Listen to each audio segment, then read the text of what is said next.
अस्सलाम वालेकुम, कैसे हैं आप सब। आजकल एक बीमारी बहुत आम देखने में आ रही है, आंखों की बीमारी है।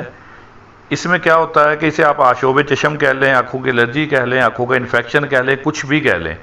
इसमें होता यह है कि आंखों में जलन शुरू हो जाती है। जब आप उन्हें मसलते हैं तो वो सुर्खी माइल हो जाती हैं। अगर ज़्यादा मसलते हैं तो उसमें आंखों में ऐसे लगता है कि जैसे खून उतर आया हो, बिल्कुल वो सुर्ख हो जाती हैं।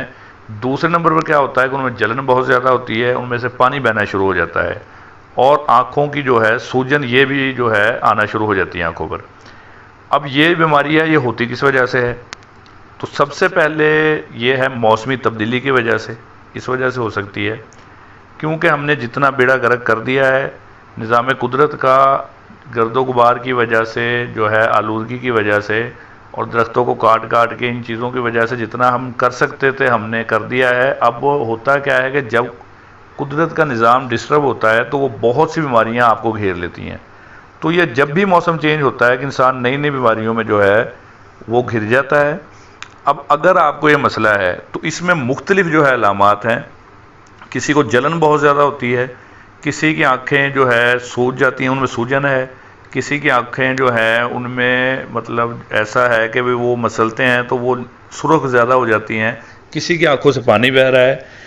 इसमें मैं आपको दवा तो तजवीज़ इसलिए नहीं कर सकते हम क्योंकि हर बंदे का इन्फेक्शन मुख्तलिफ है, तो उसकी अलामात मुख्तलिफ हैं, तो उसकी मेडिसिन भी मुख्तलिफ होनी चाहिए। तो आप लोगों ने सबसे पहले कुछ एहतियातें हैं कि जिन्हें आप मेडिसिन समझ के करें। सबसे पहले आप लोगों ने ये करना है कि आप लोगों ने ठंडे पानी से अपनी आंखों को धोएं। ठंडे पानी से धो लें और चाहे आप बर्फ़ से टकोर कर सकते हैं इसकी।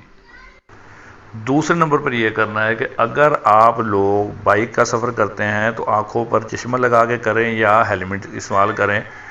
तीसरे नंबर पर आप लोगों ने यह करना है कि गर्दो गुबार से बचाएं। चौथे नंबर पर पानी का बहुत ज़्यादा इस्तेमाल करें। पाँचवें नंबर पर आप लोगों ने यह करना है कि नमक बिल्कुल छोड़ दें। छठे नंबर पर आप लोग सलाद इस्तेमाल करें। और सातवें नंबर पर हर वो चीज़ इस्तेमाल करें जो कि ब्लड प्रेशर को नॉर्मल रखे, और हर चीज़ वो चीज़ छोड़ दें जो ब्लड प्रेशर को जो है बढ़ा रही है। तो ये एहतियातें कर लें और उससे बाद किसी अच्छे से डॉक्टर को आप चेक करवाएं ताकि वो आपका इन्फेक्शन देखते हुए आपको कोई भी नुस्खा, कोई भी दवा तजवीज़ कर सके। लेकिन अगर आप अभी डॉक्टर के पास नहीं जा सकते, आप सफ़र में हैं, घर में हैं, कहीं भी हैं, तो आप लोग जो है ये एहतियातें लाजमी करें ताकि आपकी आंखें जो हैं ज़्यादा इन्फेक्शन उनमें ना हो और आपकी बीनाई उनसे मुतासर ना हो। तो नेक्स्ट टाइम फिर कोई अच्छी सी वीडियो बनाएंगे, तब तक के लिए अल्लाह हाफिज़।